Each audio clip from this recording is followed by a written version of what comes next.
সমস্যা হচ্ছে বাংলাদেশে আমাদের পলিটিশিয়ানরা কিছু কিছু পজিটিভ জিনিসকে এতটা বেশি ব্যবহার করে ফেলেন যে মানে বিষয়টা একদম ইউজ টু হইয়া মাঝে মাঝে শব্দগুলোর সাথে মানুষের কি বলা হয় যে মোরাল, যে ভালোবাসা, যে শ্রদ্ধাবোধের জায়গাটা সেটা অনেকটা নষ্ট হয়ে যায়। যেমন ধরেন, আমি সরাসরি সবসময় বলে আসছি যে বঙ্গবন্ধু শেখ মুজিবুর রহমানের প্রতি মানুষের যে শ্রদ্ধার জায়গাটা ছিল এটা অনেকটা নষ্ট করছেন খোদ শেখ হাসিনা এবং আওয়ামী লীগ। কথায় কথায়, প্রতি কাজে কাজে যেইভাবে প্রত্যেকটা প্রতিষ্ঠানের নাম টাম পরিবর্তন বা বঙ্গবন্ধুকে নিয়ে এই যে মোরাল মূর্তি যায়, এগুলো কিন্তু পজিটিভ নেয় নাই মানুষ, আপনার বুঝতে হবে। কিন্তু শেখ হাসিনা মনে করতেন যে মানুষ এগুলোকে পজিটিভ নিচ্ছে, কতটুকু পজিটিভ নিয়েছে আজকে এটা 5ই আগস্টের পর বোঝা যাচ্ছে। আবার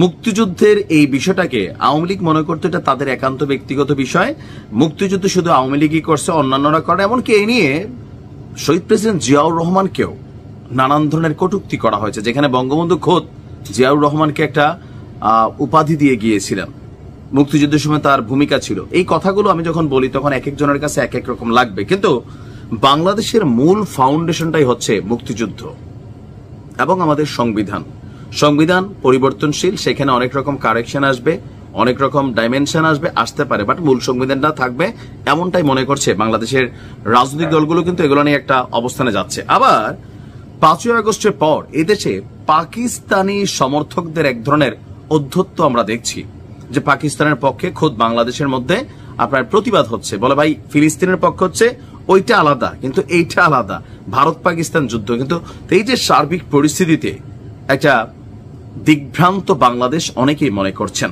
আর এই দিগ্ভ্রান্ত বাংলাদেশকে এই অবস্থাতে সার্বভৌমত্ব, নিরাপত্তা সহ সকল কিছুতে যারা সবচেয়ে বড় ভূমিকা রাখছেন 5ই আগস্টের পরও যাদের ভূমিকা অনবদ্য ছিল, বাংলাদেশ সেনাবাহিনী।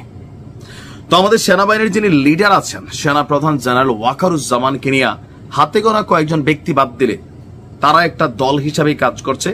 এনসিপি, তারপর হচ্ছে উপদেষ্টাদের মধ্যে 2-1 এবং অনলাইন কিং, তাদের বাদ দিলে আপনি বাহির থেকে দেখবেন যে আসলে এখানে সেনাবাহিনী, সেনা প্রধান নিয়ে আপনি আর কোনো মন্তব্য পান, আমিও আসলে পাই না। তাদের কথাতে যত একটা বড় সংখ্যক ফলোয়ার আছে, একটা বিভাজন একদম সেনাবাহিনীর মধ্যে ঢুকে গেছে অনেকে বলেন।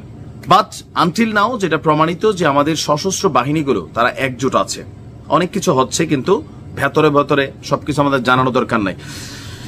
জেনারেল ওয়াকারুজ্জামান আবারও একটা বক্তব্য দিয়েছেন গতকালকে। এই বক্তব্যটাকে বিশ্লেষণ করলে চুলছাড়া এখানে বেশ কিছু মেসেজ ক্রিয়েট করা হয়েছে, অথবা তিনি বলেছেন, আবার এটা নিয়ে যারা বিশ্লেষক আছেন তারা নানান মেসেজ ক্রিয়েটও করতে পারেন, যে সেনাবাহিনী আসলে কোন চেতনায় বিশ্বাসী।